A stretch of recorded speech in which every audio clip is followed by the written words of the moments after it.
青蛙可以用嚟防腐，仲可以用嚟驗孕。每年3月20日係世界青蛙日。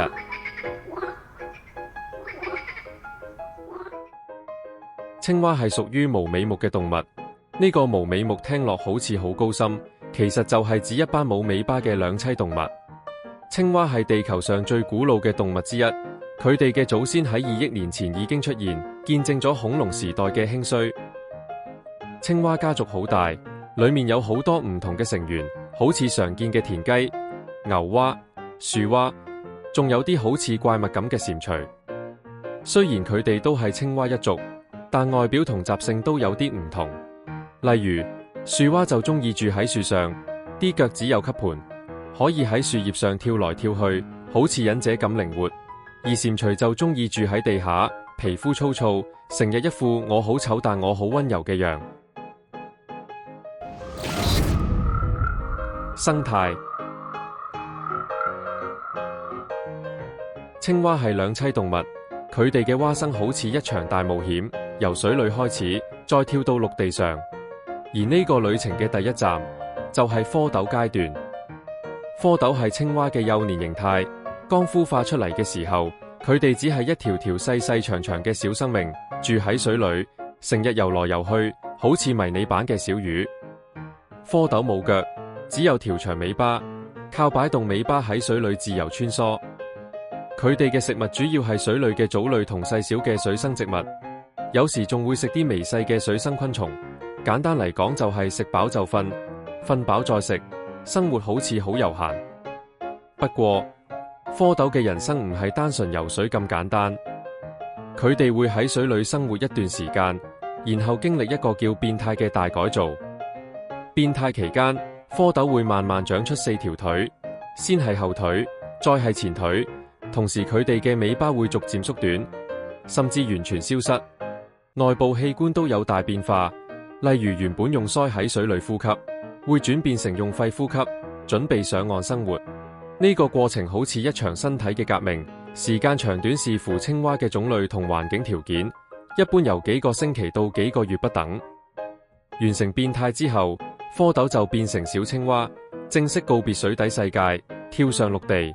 變成青蛙之後，佢哋通常會住喺水邊，例如池塘、溪流、沼澤或者稻田，因為青蛙嘅皮膚好薄，需要保持濕潤。佢哋喺生態系統中好重要，食昆蟲幫手控制害蟲數量，同時又係蛇、鳥類等動物嘅食物來源，係大自然嘅平衡使者。習性。青蛙係變溫動物，佢哋嘅體溫會隨住環境嘅溫度而改變，所以喺夏天嘅時候，佢哋特別活躍，成日跳來跳去，但一到冬天，佢哋就會躲喺泥土裏冬眠，慳啲能量。青蛙係肉食性動物，佢哋最中意食昆蟲，例如蚊、蒼蠅、蜻蜓等。佢哋嘅舌頭好長好黏，一伸一縮就可以將獵物捉住，速度快到你都睇唔清。除咗食嘢，青蛙仲好中意唱歌，尤其係喺繁殖季節，雄蛙會喺水邊大聲叫，吸引雌蛙嚟交配。特徵。青蛙唔單止用肺呼吸，佢哋嘅皮膚都可以呼吸，所以佢哋可以長時間浸喺水裏。眼睛可以360度旋轉，腳趾有蹼，有助於游泳。